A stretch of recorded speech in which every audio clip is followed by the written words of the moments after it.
جنگی، ڈارون اور لسٹر، وادی گم، انشے سیریل، 21ویں قسط، شارق علی۔ ہم پانی کی سپلائی لینے بیس کیمپ سے کوئی 1 فرلانگ نیچے اس چھوٹی سی ندی تک پہنچے تو قریبی سبز گھاس پر لیٹ کر پانی کے تلاطم سے لطف اندوز ہونے لگے۔ سطح سمندر سے میلوں اوپر اس ندی میں بھی سمندروں جیسی بے چینی پائی جاتی تھی۔ میں نے ڈیوڈ سے کہا، یہ ندی مجھے ایک سمندری سفر کی یاد دلاتی ہے۔ یوں تو 1851 میں لندن کے شاندار فولاد اور شیشے سے بنے کرسٹل پیلس کی قابل دید نمائش اور فرانس میں گیس سے چلنے والے کمبسچن انجن کا فیکٹریوں میں استعمال بھی قابل ذکر کارنامے ہیں، لیکن بیگل نامی سمندری جہاز میں سوار چارلز ڈارون نے کتنے ہی بے چین اور متلاطم مشاہدات کے بعد 1859 میں ارتقاء کے بارے میں اپنی کتاب اوریجن آف سپیشیز لکھ کر دنیا میں بلا شبہ ایک تہلکہ مچا دیا تھا۔ اگلے 15 سالوں میں دنیا نے کئی اہم تبدیلیاں دیکھیں۔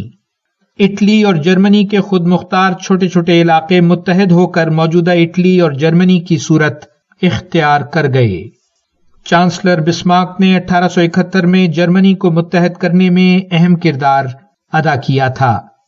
1862 میں سائنسدان الیگزینڈر پارکس نے پہلی بار پلاسٹک کی ابتدائی شکل پارکسن بنائی تھی۔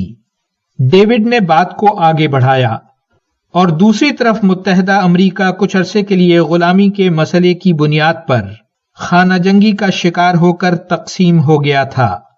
1861 میں شروع ہونے والی اس خونی جنگ میں انڈسٹریل شمالی ریاستیں غلامی کی مخالف تھیں، جبکہ جنوبی ریاستوں میں کھیتی باڑی کی دیکھ بھال کے لیے غلامی کا قائم رہنا ان کے مفاد میں تھا۔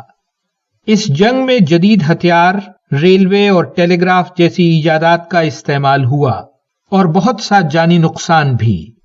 پھر 1865 میں شمالی ریاستوں نے کامیابی کا دعویٰ کرتے ہوئے غلامی کو قانونی طور پر ختم کر دیا تھا۔ 1865 ہی وہ سال ہے جس میں محفوظ سرجری کے جد جوزف لسٹر نے جراثیم کش کاربولک ایسڈ کا پہلی بار استعمال کر کے بہت سے مریضوں کی جان بچائی تھی اور محفوظ سرجری کے دور کا آغاز ہوا تھا۔ 1874 میں پیرس میں ایک بہت بڑے اوپرا ہاؤس کی تعمیر ہوئی تھی جس میں 2000 آدمیوں کے بیٹھنے کی گنجائش تھی۔ جاری ہے ویلیو ورسٹی۔